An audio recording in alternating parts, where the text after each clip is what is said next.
Now we're just talking about Touch of Evil, Hmm. which is it's like the late 50s, 58, 59. Uh-huh. Does that sound about right? That could be, yes. Yes. And actually, just to finish that thought, uh, did you work on that film, or you were around the editing room? No, like I said before, we took all the opticals on it. I was an assistant editor. We took all the optical counts. We changed all the dupes, so which freed up the editor because the editor would normally go right onto another picture at that point. The editor and the assistant. Well, so what the assistant editor normally did that, but the department that Phil established there was would take and do all those different things to relieve the assistant of all of his duties. So So, did you work a lot with Wells? I mean, were you in the room a lot when he was there? no, I was in. No, I was not in there a lot with him, but I was in there and out all the time, Or your and impressions of him? I was around. Of course, all the rooms were side by side, Right. and we. I mean, everybody knew what was going on around there. What were Yeah. your impressions of Orson Welles? Uh, to me, he was a very all business and very gruff, very and but knew what he wanted and made many changes just to take and keep him happy. Yeah. Got it. Let me take you back a little bit here. What time did you, or what year did you arrive at Universal Studios? I believe it was 19, well, let's see, 45, be 1954, 55. Mm-hmm. And did you? Well, actually, let me ask you this: when was the first time you saw television? Okay, the first time I can't remember exactly the first time I saw television. I can remember that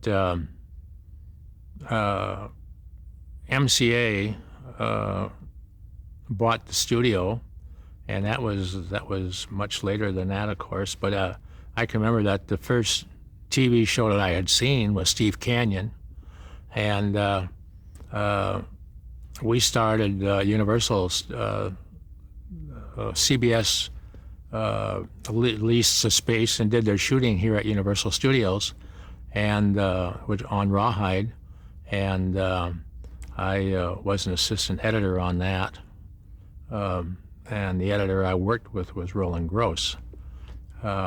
But before that, I only worked on features. But do you remember the first time you saw television? I don't remember the first time I saw television. No, I don't. So, I remember, I think the first time I saw television was probably in a store window. And I remember that the picture was very small. And I remember that they used to sell magnifying glasses that would go over the picture to take and make it larger. They were a curved magnifying glass. But there wasn't that many pictures being done that in those days. There wasn't much on television in those days. Maybe 4 or 5 shows a day, maybe different types of shows a day would be all that was beyond there. And most of those were just made for television. so in the first couple years here at Universal, talk about some of the shows you worked on as an assistant editor. Okay, I worked on the Great Man. I worked on Rawhide, of course, as an assistant editor. What else did we do? I can't remember what all we did now. Have Gun with Travel. Have Gun Will Travel. Well, that was not done here. That was after I left here. I did Have Gun Will Travel. I did the Gomer Pyle Show. I was an assistant editor on that. I was an assistant editor on Hotel de Paris, which was done. Earl Holliman was in that.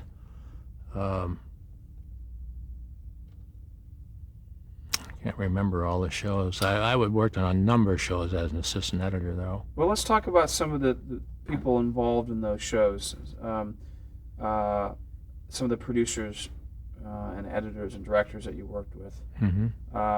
Let's start with Have Gun Will Travel. Well, the editor I worked with on that was, I'm trying to think who he was now. I don't even remember who he was.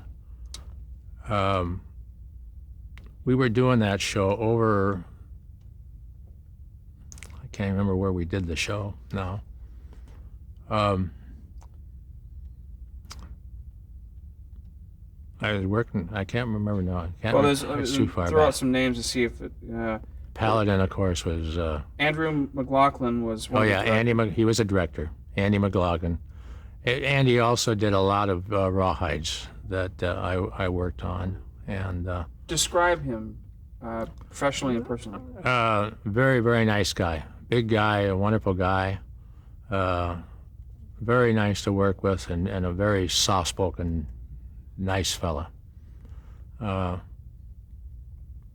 remember Virgil Vogel did some shows for us also. Richard Boone was. Richard Boone, of course, was that was Paladin. Yeah, and he was a nice guy.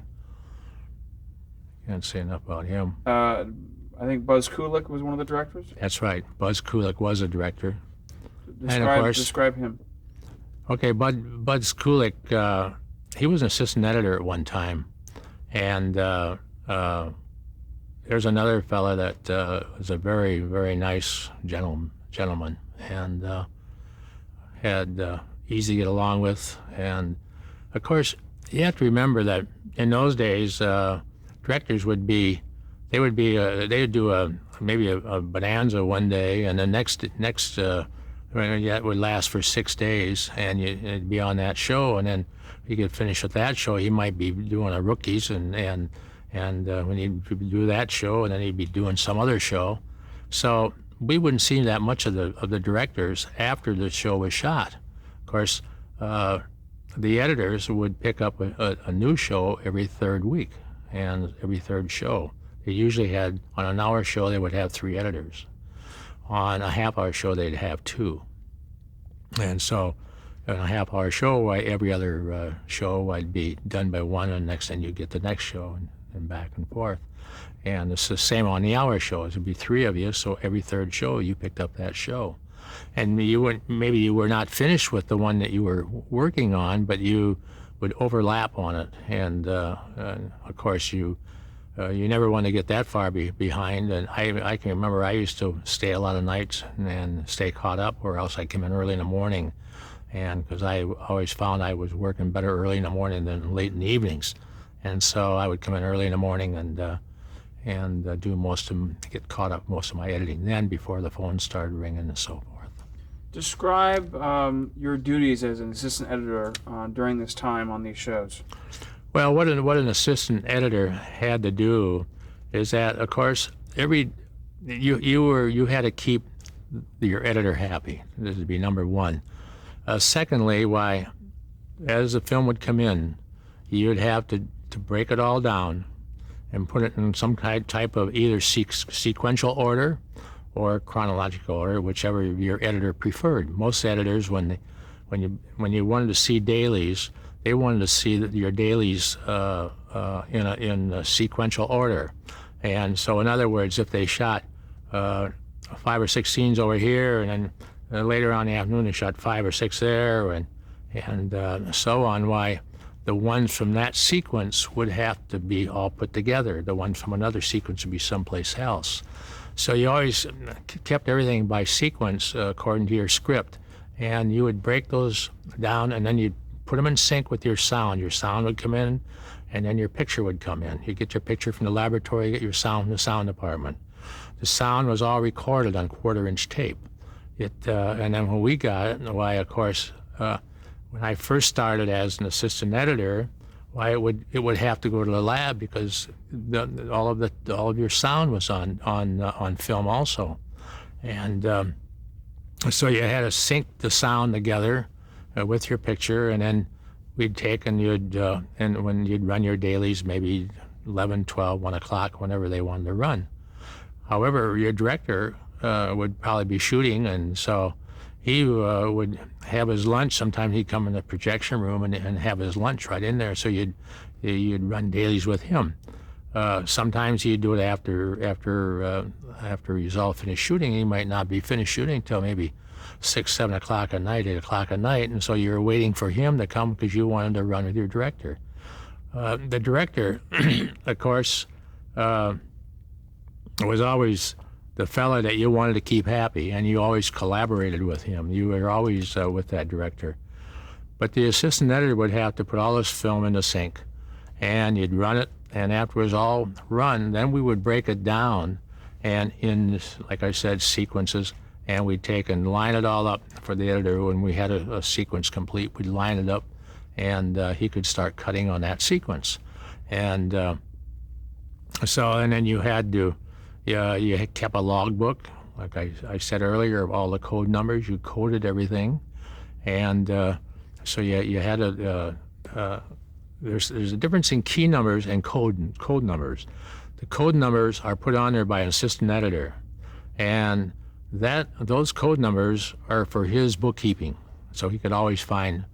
And the codes would fall every 16 frames, and so you could always find and get everything right in sync to the frame, even if there was no slates or anything else on it, just by going by code numbers.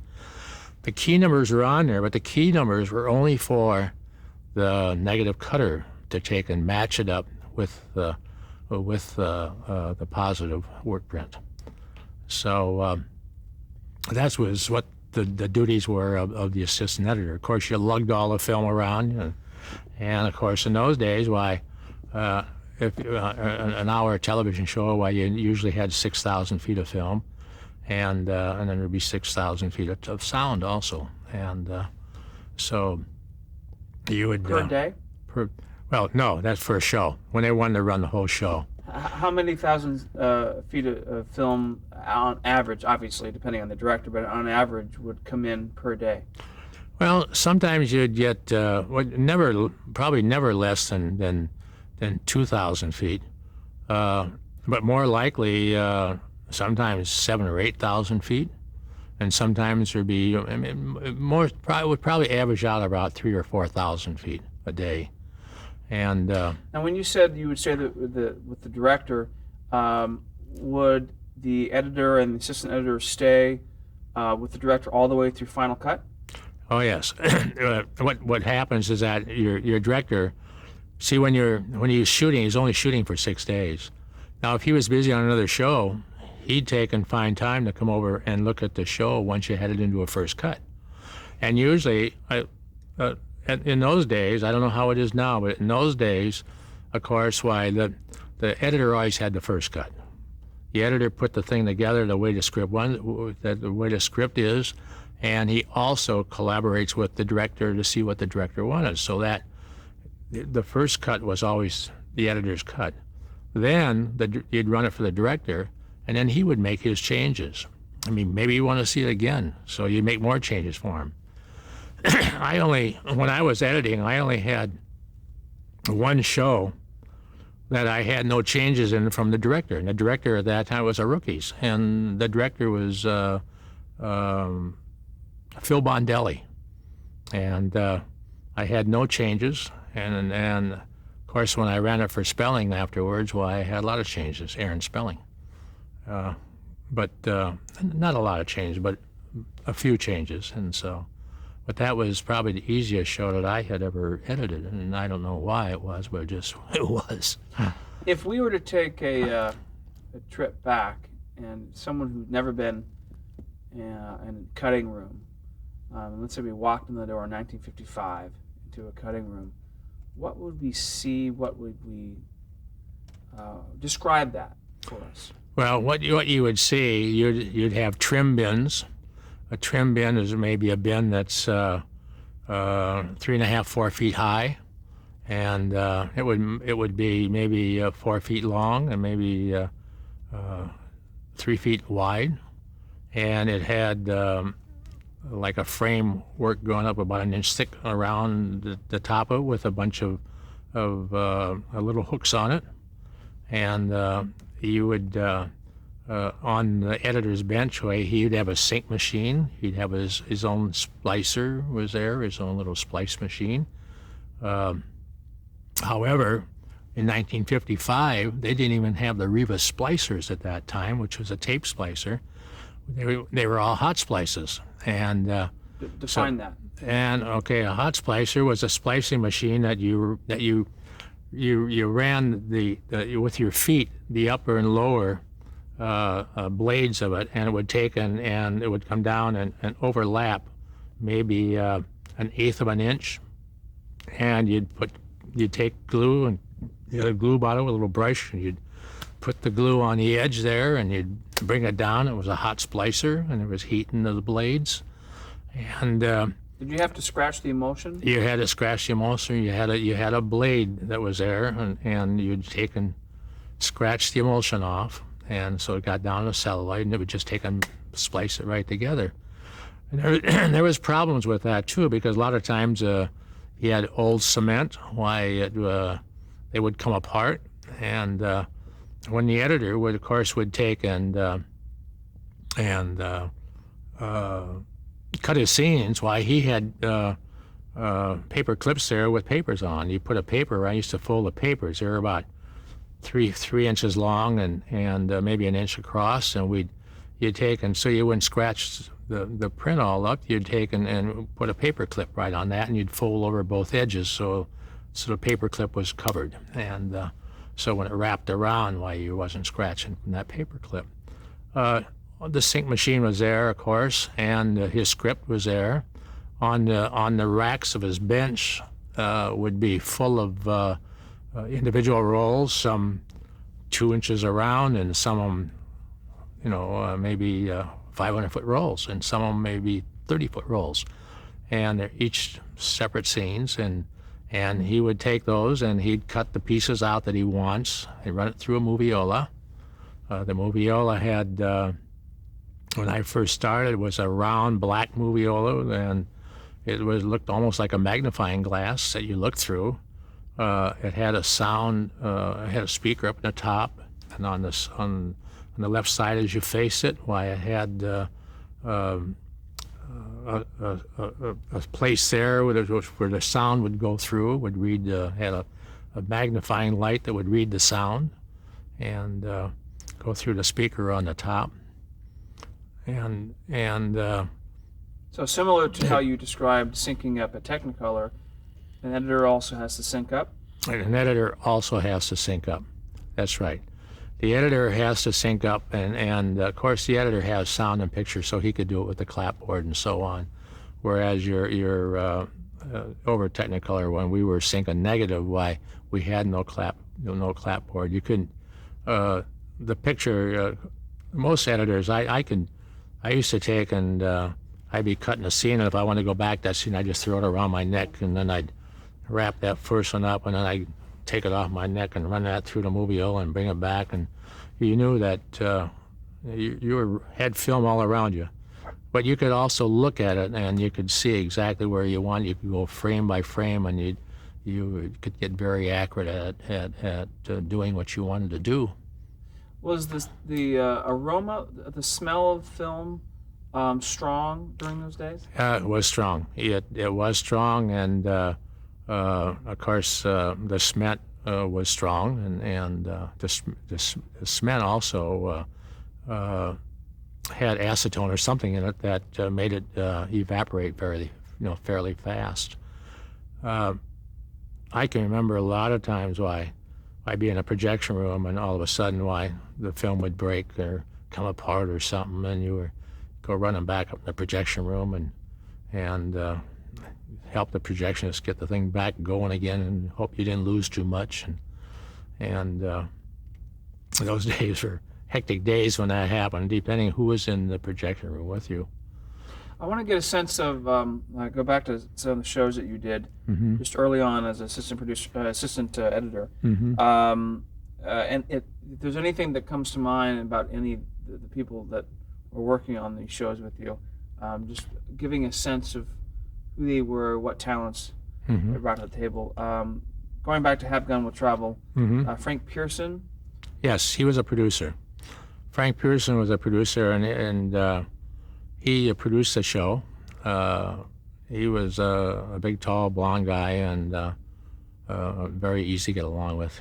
He was a producer, and never had any problems with him at all. He was, and I'm still trying to think of the editor's name, and I can't remember. It'll come to you. Yeah. Donna Ingalls. Donna Ingalls, and I don't know who Donna. Oh, Donna Ingalls was she was the gal, wasn't she? That was, yeah. We have her as one of the producers on. I don't remember her. Okay. I don't remember her. Hotel de Paris that you mentioned earlier. Yes. The exec producer was William Self. That's right, Bill Self, and Bill Self used to be. Bill Self was a wonderful guy. Bill Self was, I think he was formerly with CBS. I think that's the network he came from, or went later on over there after these days. But Bill Self was really a nice fella, and that show I think we only made 13 shows or something. And after the pilot, and like I mentioned earlier, Earl Holliman was in there, and it was a Western about this hotel in this Western town. What made Bill Self stand out as a producer? Well, Bill Self was he's a type of guy he was a soft-spoken guy. Always, as I remember him, always had black horn-rimmed glasses on, and his had a son, I think, that was coming up in the business at that time also, and I don't remember what he was now, but I remember that he had a son that was coming up in the business at the same time. I think that Bill Self, after that, went over to CBS, if I remember correctly, as an executive over there. 20th Century Fox. Was that? Yeah. Yeah. But what made him? Okay, well, you pretty much defined that. Yeah. Rawhide. You mentioned Rawhide earlier. Yes. Describe working on that show and some of the people that you worked on. Well,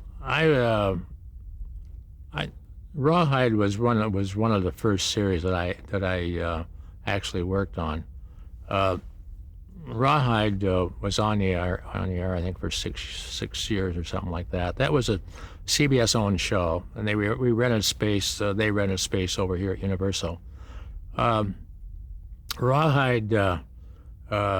Eric Fleming was the trail boss, of course, and Clint Eastwood was Rowdy, and Paul Brinegar was Wishbone, who was the cook.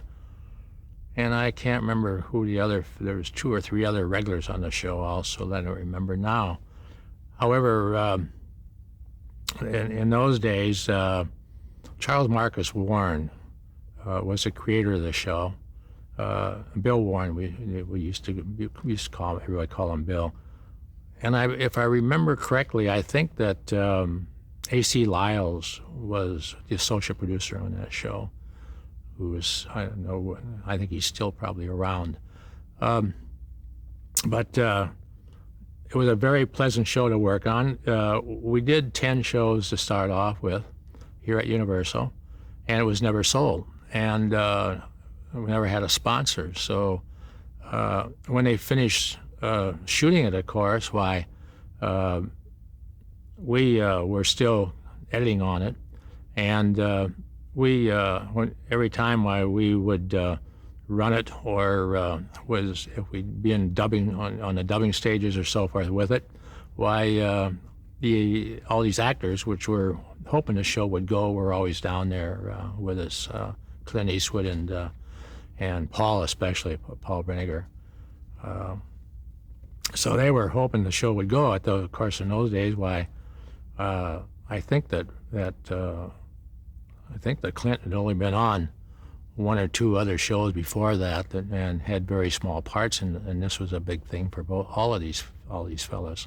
Were they there while you were editing? They would come up to the cutting room to see us, yeah, and talk to us and so on. And then when we, like I say, we get down to dubbing rooms, why they were down there, they come down to dubbing rooms and maybe spend an hour or two down there with us and just see what was going and just look at themselves, I guess, and hoping and praying the show would go, that it would be picked up. And it was. However, when it was picked up, after that first season, why there was they took it down to MGM, and they completed a series down there. I was an assistant editor on it, and I couldn't go with them because I was still an assistant and I didn't have enough seniority to go with the company. And they had in those days, why they had people that were out of work that had more seniority than I did, and so they wanted to place them down there with them. So I worked with Roland Gross, and Roland Gross, I think, did probably more for me in my career than any other editor. The editors at that time was George Gittins and I think Jimmy Beato, and Roland Gross. I was Roland's assistant. Roland used to tell me all the time, he said, "You're just in the business at the right time, George." He said, "because television is going to be a big thing someday, and you're going to be right on the ground floor." And Roland, he had a lot of great sayings. He was an old editor from over at RKO, and he was a funny guy and a very, very nice man. He just he had two daughters, and he was very well liked by everybody. He was in the American Cinema Editors at the time. He always used to give me a chance to cut every chance I had to take and cut sequences, and so anytime I wanted to stay late and do some editing on his pictures, I could do that. And I think that like I say, he was a tremendous asset to me. He never called me his assistant. He always called me his associate. He just that's the kind of guy he was. What did you learn from him about editing? Well, I learned, number one, an editor has, the first thing you do is tell story. And he always used to tell me, never confuse your audience. Keep it simple. He showed me how to do all these different things. I was with him all the time, and any time I had 5 minutes, why I was hanging over the top of him, watching what he's doing, and just very, very helpful, and always pushing me to everybody. Always introduced me to everybody, no matter who you ran with. I used to always tell my children, or my boys, I have two boys, and I used to tell my boys that what Roland taught me. He says, it's a very small circle. He says, there's only half a dozen major studios or so at that time.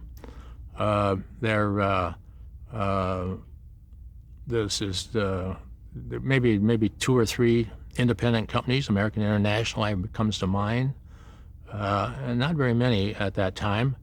And he